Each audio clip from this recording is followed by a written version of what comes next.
8 de la mañana, 33 minutos. Con mucho gusto estamos recibiendo al presidente del Banco de Previsión Social, Eber Gali, en la mañana de Arriba Gente. Bienvenido. ¿Cómo le va, Gali? Muy bien, un gusto de estar nuevamente con ustedes. Bueno, en estas temporadas siempre lo andamos convocando Siempre. porque obviamente apenas sale el anuncio de la cantidad de personas que pueden tener derecho o que van a tener derecho a cobrar la devolución anual de FONASA. Bueno, nos llueven obviamente una gran cantidad de preguntas. La gente quiere saber a partir de qué momento, cómo se entera si tiene devolución de FONASA, etcétera, etcétera, etcétera. La cuestión es que la devolución efectiva se realiza en la última semana de septiembre. Exacto.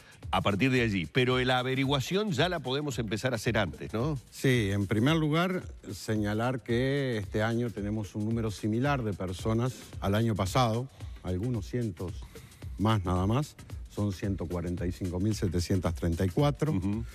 Hay 4.274 millones de pesos para devolución líquida, un 29.000 pesos promedio. Y también una cosa que se señala menos, pero también existe, hay gente que de ejercicios anteriores no efectuó el cobro. ¿Cuántos son?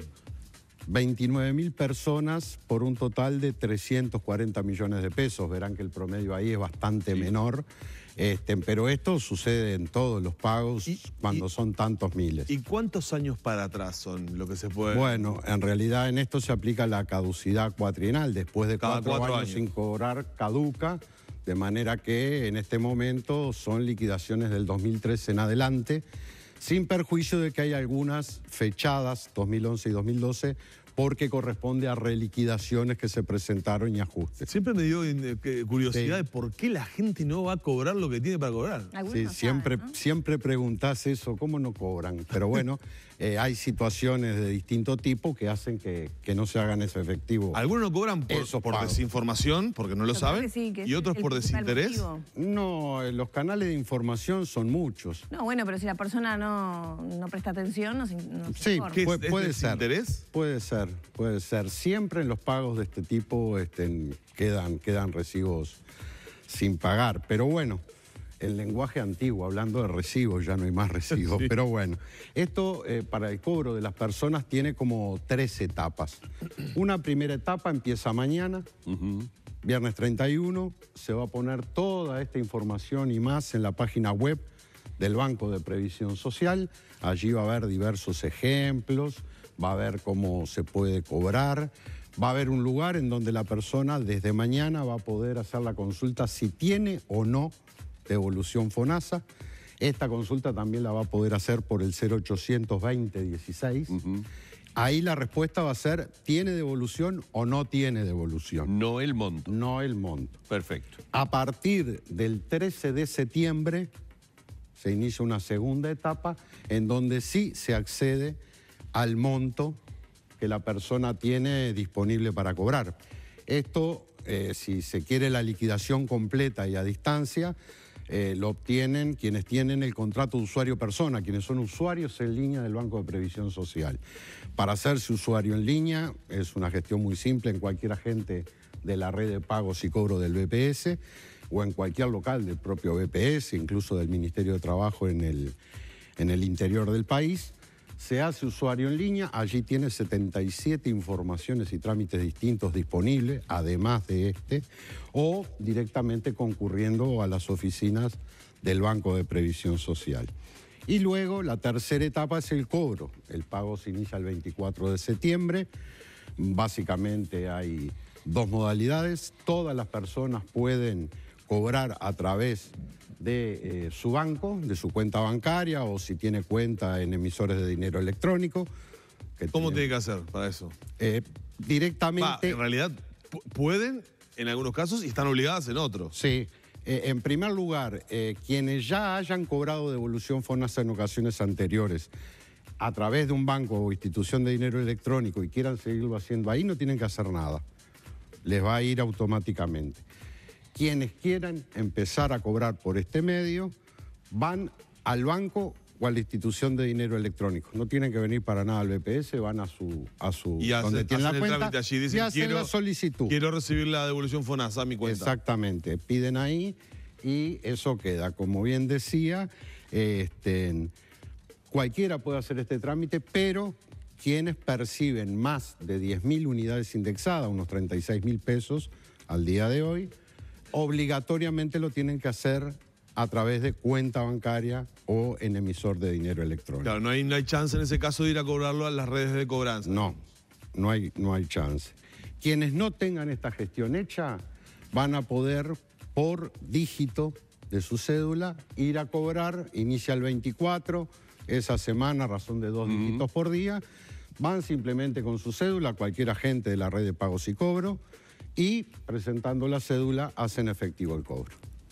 Gali, siempre me hago esta pregunta y trato de entender la respuesta y no la entiendo. ¿Por dónde viene? Estoy lento. ¿Por qué nos tienen que hacer una devolución de FONASA? ¿Por qué ese dinero es retenido y luego tiene que ser devuelto? ¿No existe una manera de que no sea retenido en su momento? ¿No hay posibilidad de hacer el cálculo? ¿Por qué se tiene que dar esa devolución? Por un lado, porque nosotros no sabemos exactamente a futuro la situación de las personas. ¿Qué uso vas a hacer de las...? Hay que tener en cuenta que cómo se calcula la devolución. La devolución se calcula en base a ver cuánto obtuviste del FONASA, cuál fue el beneficio. Esto se mide en cuántas cápitas equivalentes obtuviste.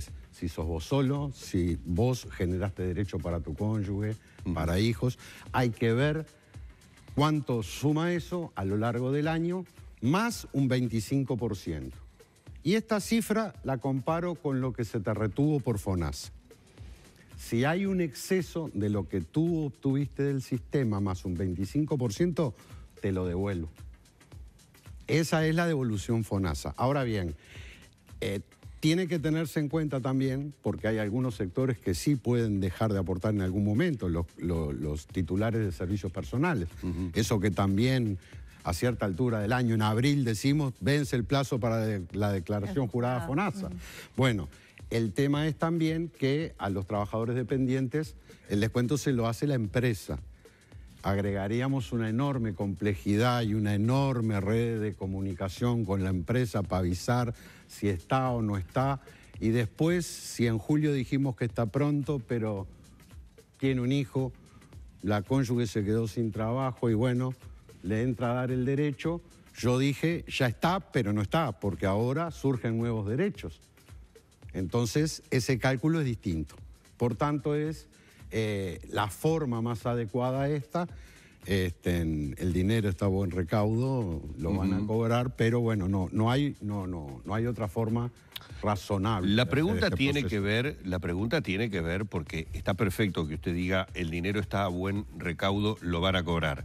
Pero sabemos perfectamente que hace no mucho tiempo atrás hubo ideas y cada tanto aparecen ideas de echar mano del dinero de la devolución de FONASA para determinado tipo de situaciones de emergencia que ha vivido el país. Este año no se dio. Este año debo reconocer que esas voces no se escucharon. Pero en años anteriores hemos escuchado voces políticas que han intentado por lo menos que el gobierno considerara la posibilidad de no devolver el dinero. Entonces de allí el temor de uno de decir, bueno, capaz que el día de mañana otro gobierno, otras autoridades pueden sentirse tentadas de... ¿Cuánto dinero me dijo en la totalidad? 4.274 millones de pesos. ¿Qué le parece? ¿Sabe todos los agujeros que se tapan con eso? Dos cosas. Bien. La primera, para hacer esa modificación tendría que haber una ley, porque esto se devuelve por ley. Por lo tanto, no es una decisión de buenas a primeras ni que se pueda tomar en un minuto. Pero además, nosotros estamos en el mes de agosto, septiembre, haciendo la devolución del ejercicio 2017. El ejercicio 2018 ya está corriendo. El ejercicio 2017 ya pasó. Este ejercicio ya está bajo el mismo régimen. De manera que una decisión de esa, en todo caso, en mi modesta opinión, no se podría hacer. Solo sería viable que hoy se hiciera una ley para ver qué hacemos si hay devolución FONASA o no, ¿cuánto? En el ejercicio 2019. Claro, no para atrás. Este ya está dos tercios corrido. Entonces, yo nunca escuché voces del gobierno hablar de echar mano a eso. Fueron otras voces en todo caso. Y nosotros creemos que el sistema así funciona. Es cierto que el FONASA genera un aporte importante de rentas generales, pero eso ya estaba previsto inicialmente. Y si no, ¿por qué el ingreso de la gente fue gradual? Fue gradual en función de las posibilidades de financiamiento que había del Fondo Nacional de Salud. Pero hay que tener en cuenta también, para que se tenga una idea, mañana en la página web del OEPS va a haber más ejemplos, pero un trabajador solo tiene que tener ingresos por arriba de 65.359 pesos para que tenga devolución este año. Reitere la cifra. 65.359. Y un jubilado 70.808. De manera que estamos hablando de los mismos sectores que también tributan IRPF. Entonces, si nosotros sumamos en esos sectores sin límite una tributación al FONASA, más lo que es el IRPF, la carga tributaria de esos sectores sería muy importante. Entonces hay algunos equilibrios y esto de devolver tiene que ver con esos factores también.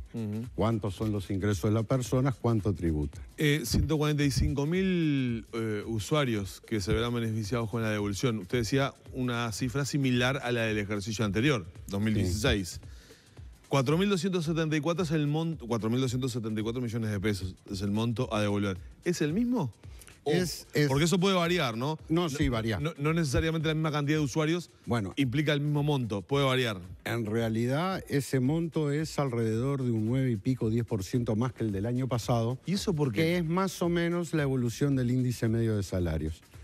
Estos descuentos se hacen sobre salarios y jubilaciones y entonces es natural, número más, número menos, estos son estadísticas, pero en definitiva, con la misma cantidad de gente, más o menos el mismo monto. Es un poquito más que la diferencia por índice medio salario. Está bien, ahí está la explicación, porque yo siempre cotejo cifras y digo, ¿por qué el monto, si son las mismas personas, varía, ¿no? Ahí está la explicación dada. Bueno, recién Humberto hablaba de a veces iniciativas de retener los excedentes de FONASA como emergencia y hablando de la sustentabilidad del sistema de previsión social. En los últimos tiempos han aparecido varias voces de diferentes sectores hablando de la necesidad de subir la edad de jubilación. ¿Cómo ve usted esta propuesta? ¿Es viable? ¿Es necesaria? Nosotros hemos reiterado que para hablar de seguridad social hay que hablar de todos los temas de la seguridad social y del trabajo. El mundo del trabajo es sustantivo para ver a la seguridad social. A la seguridad social no le va distinto de lo que le va al mundo del trabajo. Si nosotros tenemos, con la retracción, la pérdida, se hablaba en estos días de puestos cotizantes, bueno, nosotros tenemos menos puestos cotizantes. Sin embargo, hemos logrado mantener en términos reales, medido por índice medio salario o por IPC, hemos mantenido un levísimo crecimiento de la recaudación. Eso es directamente mayor eficiencia si tenemos en cuenta que hay menos cantidad de gente cotizando, unos cuantos miles de personas menos cotizando. Pero por otro lado, yo creo que... Menos cotizando y más en el seguro. Bueno, sí, en el caso de la seguridad social la salida es doble, porque tenemos que pagar más seguros de paro y esa gente no está en ese momento aportando. ¿Cómo es la evolución a la baja de los cotizantes? Los cotizantes vienen fluctuando, bajan levemente, suben levemente. Ahora estamos alrededor de, este mes estamos alrededor de 7.000 cotizantes menos que los del mismo mes del año pasado. Pero al punto iba que yo creo que es una muy grosera simplificación de un tema muy complejo. ¿Se enojó usted cuando surgió esto la semana pasada? Parece que es como una fórmula, surgió hace un poco más. Pero digo, se reavivó a partir de declaraciones de Luis Costa, el presidente de la República. Y lo vi enojado a usted, le debo ser sincero. Pocas veces, porque se simplifica un tema muy complejo. No es decir aumento de la edad y ya resolvimos. Hay que ver cómo incide el mercado de trabajo, el ingreso de más mujeres al mercado de trabajo, el problema del desempleo de los jóvenes, la cobertura que le damos a la población frente a las distintas contingencias, en este caso la vejez, la suficiencia de las prestaciones. Por ejemplo, el año pasado, 586 millones de dólares de asistencia financiera neta. Más de la mitad de esa asistencia financiera neta se explica por la política que se llevó adelante de mejora de las jubilaciones mínimas. Hoy una jubilación mínima tendría que estar en 6.000 pesos si no se hubiese aplicado esa política. Está en el doble y todavía se sostiene que son bajas. Ahora, no estaríamos hablando de jubilaciones que hoy en monto líquido son igual al líquido del salario mínimo nacional. Estaríamos hablando de 6.000 pesos. ¿Qué estaríamos diciendo? Por otra parte, curiosamente, para hablar una cosa muy puntual, el BPS le paga 100 millones de dólares por año de comisión a la DGI por los puntos del IVA y el IAS que nos traspasan, que corresponde que traspasen por ley, pero son 100 millones de dólares al año. Entonces, los temas son mucho más complejos de lo que se presentan, lo que son las tasas de reemplazo, lo que son compatibilidades, incompatibilidades, bonificaciones. Es un tema que da para discutir mucho y hay que mirarlo en perspectiva. Yo sigo invitando que me traigan 3 periodos de gobierno seguidos con menos asistencia financiera neta al BPS que ahora. No hay. No hay, nunca hubo. No hay. Que me traigan cuándo fue, salvo 2009 y 2014, años en los que no hubo asistencia financiera. No hay. Entonces, se hace un globo repitiendo una cosa que, por cierto, es preocupante. Cuanto menos asistencia financiera, mejor. Pero tampoco se puede estar insistiendo con un déficit monstruoso cuando no lo es. Y las proyecciones que hemos hecho, nosotros y el Banco Mundial, muestran que hasta la década del 40 la asistencia financiera va a estar entre 1 y 2 puntos del producto. Por lo tanto, no hay una situación de alarma como la que se quiere presentar. Creo que se trata de instalar en la opinión pública que hay que aumentar la edad sí o sí. De manera que, si alguien lo quiere hacer, tiene parte del camino hecho. Ahora, yo creo que es dar una discusión cejada y parcial. Lo que yo he dicho y sostengo es que, ni bien instalado un próximo gobierno, lo mejor que puede hacer por la seguridad social es convocar a un gran diálogo nacional de seguridad social con todos los actores. Lo hubo. Porque hubo en 2 oportunidades. Por eso, hace unos años atrás, ¿no se arribaron a estas conclusiones? Bueno, los productos de las 2 etapas del diálogo, 2005, 2009 y 2010, 2014, están a la vista. Del primer diálogo surge la ley 18.395 y 18.399, que modifican. Una, flexibiliza el acceso a las prestaciones. La otra, mejora el sistema del seguro de paro. En el segundo diálogo hay, por nombrar productos medio grandes, ha habido otros también de menor peso, digamos. Del segundo diálogo surge la ley 19.162, que permitió que ciertos colectivos se desvincularan de las AFAP. Y coletazo de aquella ley, porque tiene muchos puntos de contacto, es la ley 19.590. Aquellos diálogos concluyeron, por ejemplo, el primero, en que era un exceso 35 años de trabajo porque no se jubilaba. La gente que tiene trabajos de baja calificación son los más perjudicados. Claro. 35 años llega con cierta facilidad un empleado público, alguien que tiene puestos de cierta relevancia. Pero en aquellos años la medida que teníamos promedio era que las personas cotizaban el 70% de su vida activa. Eso quería decir que una persona entre los 20 y los 60, en esos 40 años, cotizaba 28. No cotizaba los 40 de corridos, porque no pasaron los 40 años siempre ocupado en forma constante y permanente. Entonces, son temas muy complejos que hay que abordarlos en todas sus dimensiones y no en forma parcial con pequeños latiguillos, porque en realidad no se contribuye a una solución, se contribuye a una polémica pública sobre sí o no, y nada es sí o no. Fíjense, la edad real de retiro en el PPS es entre 63 y 64. Talvi dijo que ya no se habla más en el mundo de retiro obligatorio. ¿Es cierto eso? Sí, probablemente, pero acá todavía tenemos normas que establecen el retiro obligatorio de los funcionarios públicos a los 70 años. Claro. Claro.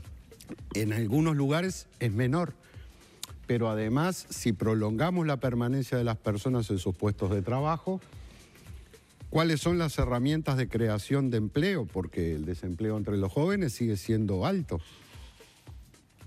Entonces, ¿cómo cazamos todas esas moscas por el rabo? Bueno, eso es lo que hay que sentarse a discutir. Y hay muchos instrumentos. Esto también lo que genera, y también lo he dicho en el pasado, es que cuando empieza a sonar que va a haber cambios regresivos para las prestaciones de las personas, es como dijo aquel, arquean el lomo porque ven el palo. Las personas tienen tendencia a retirarse. Dicho en otras palabras más simples, se me jubilan más. Porque dice, cuidado con lo que van a cambiar. Claro, con lo que se viene. Entonces tampoco contribuye, si lo que quieren contribuir es a que las personas permanezcan en sus lugares de trabajo, tampoco contribuye el estar agitando la sábana de que vamos a endurecer las condiciones de acceso a las prestaciones. Tampoco sé por qué siempre se agarra por ese lado, de achicar el gasto. ¿Por qué no se piensa por ahí en aumentar los ingresos? O en buscar otra fuente de financiamiento. Hace poco salió una nota siempre en más un fácil diario cortar. Usar la tijera siempre es más fácil. En países europeos se aumentaba, con esos volúmenes que tienen, muy poquito, los aportes personales de los trabajadores y los aportes patronales. Yo no sé si habrán notado que en los países europeos, en todos, el aporte patronal es más alto que el personal. No, yo no sabía ese dato. En el Uruguay... Es al revés. En el Uruguay es el doble el aporte personal. Los trabajadores tienen una de las tasas de imposición más altas del mundo. Pero además es conocido como Montepío jubilatorio. Ahora, el BPS no solo paga jubilación, paga seguros de paro, paga subsidios por enfermedad, paga subsidios por maternidad, tiene un área de la salud. Entonces, ¿no colapsa en unos años, como se ha escuchado por ahí? No, yo creo que no son lo que dan las proyecciones. Sí, gradualmente va a ir aumentando la diferencia entre ingresos y egresos. Esto en estos últimos años se ha visto en forma sistemática. Prácticamente los últimos 2 o 3 años han crecido más los egresos que los ingresos. Pero bueno, estábamos hablando de la cantidad de puestos cotizantes. Los años para la gente pasan inexorablemente. Y si hay más o menos puestos cotizantes, bueno, eso depende de la economía. La edad de las personas no. Entonces, hay algunos factores que claramente indican que es aconsejable mirar esto, sobre todo por uno, que es que tenemos tiempo. Que es que podemos sentarnos a pensar en reformas graduales de bajo impacto, sea económico, porque buscamos otra fuente de financiamiento, o sea, para las personas, porque se proyecta en el tiempo. Pero eso hay que hacerlo sentándose a discutir, porque esta reforma tiene que tener sostenibilidad financiera, pero también tienen que tener sostenibilidad social. Deben permanecer en el tiempo, tienen que surgir de acuerdos, porque en seguridad social no se pueden estar haciendo cambios todos los años, porque en realidad las cosas surten efecto a mediano y largo plazo. Muchísimas gracias, presidente. Un placer haberlo tenido esta mañana. El placer es mío, y cuando quieran, antes de la próxima devolución FONASA, puedo estar con ustedes. Cómo no. Eber Gali, el presidente del Banco de Previsión Social, en la mañana de Arriba Gente.